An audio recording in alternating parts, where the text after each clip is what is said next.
Good afternoon and welcome to another story from my book, Tales of a Modern Alchemist, Real Life Stories of Magic and Transmutation. This book is already available in Amazon in English. I'm doing the translation. In 10 days it will be in Spanish and by the end of March 2021. So this is the introduction and it is called In These Times of Silence. I actually wrote this book last year, 2020, at the beginning of the pandemic. And so now I understand much more, settled into a pattern, into a routine, and I understand much more the processes and the results of that intense period of introspection that I decided that since we had no choice but staying at home, to use it to my advantage.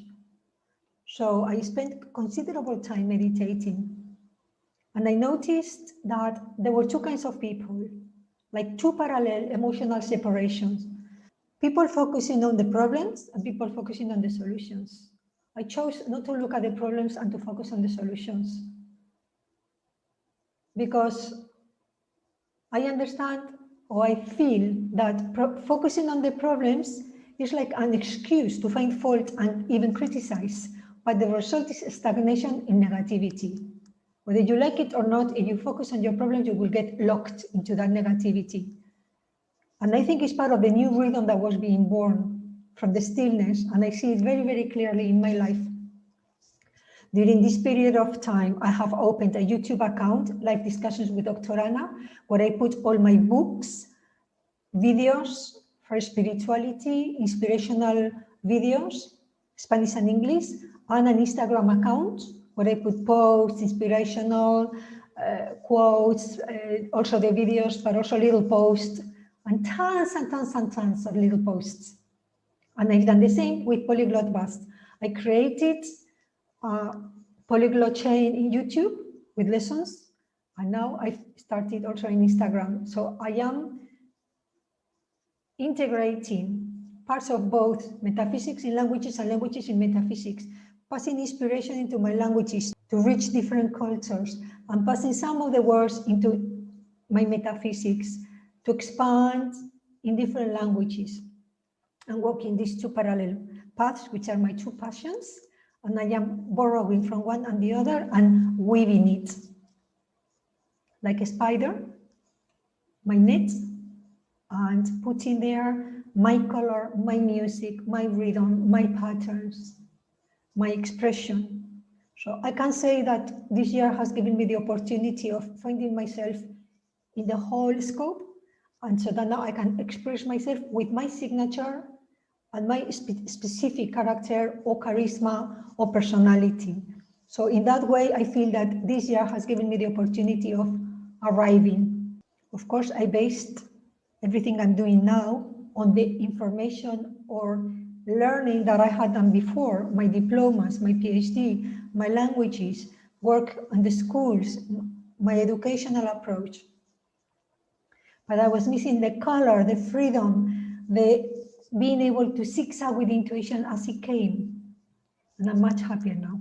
So first started with a limitation, then we needed to accept and approve and participate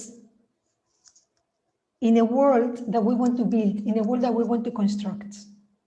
And so anything that is not true for us, we had to let it go, which is what I did. Because the price that we pay is too high, it's chronic unhappiness. I've lived many years and I can tell you that if I can help it, I will not choose unhappiness, and I proactively construct my happiness.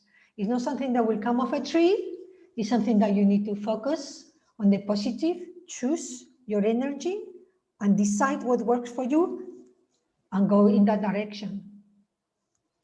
A second notion on the same line of discipline in our thoughts is that when we look at our lives, we see the positive and negative manifestations. So when we focus on what's missing, because we are naturally expansive beings and we want to include what we perceive as missing, then we think that would make us happy. But the fact that we are giving these missing items or thoughts creates a momentum that once accelerated is very difficult to stop. And so what I noticed, and maybe you have as well, is that in Aries last year, 2020, it was the new beginning and an opportunity for an evolutionary rebirth into the air of Aquarium. So I concluded that the way to go was to shift our mindset, releasing low vibrational thinking, which were the thoughts that no longer serve us, which is our real prison. So what I did is everything I had done and I loved, but under other people's requirements, I let go of that and I created the way that I wanted to flow the same information and knowledge, but in a way that I could play with it. So I went back to my childhood when I used to love to color and music and dance and languages and writing and reading. And I encapsulated all that into a grown-up experience, but instead of using pencils, using technology. So I've spent the whole year learning how to do this technically in the internet, with internet, apps up and down and trial and error until I finally found what works for me. And I can tell you that now I have arrived.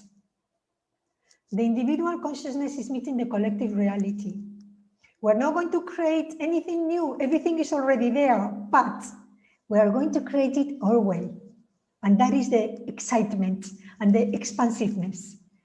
Now we can make a point of acceleration from illusion to knowing during this opportunity for settling and soothing our consciousness. Tap into our heartfelt intuition and discern the direction of what individual liberation means to each one of us, and thus participating into the collective evolution for a better future. And this, my friends, in my heart, is pure healing. I hope you enjoyed this introduction. There is so much more to come.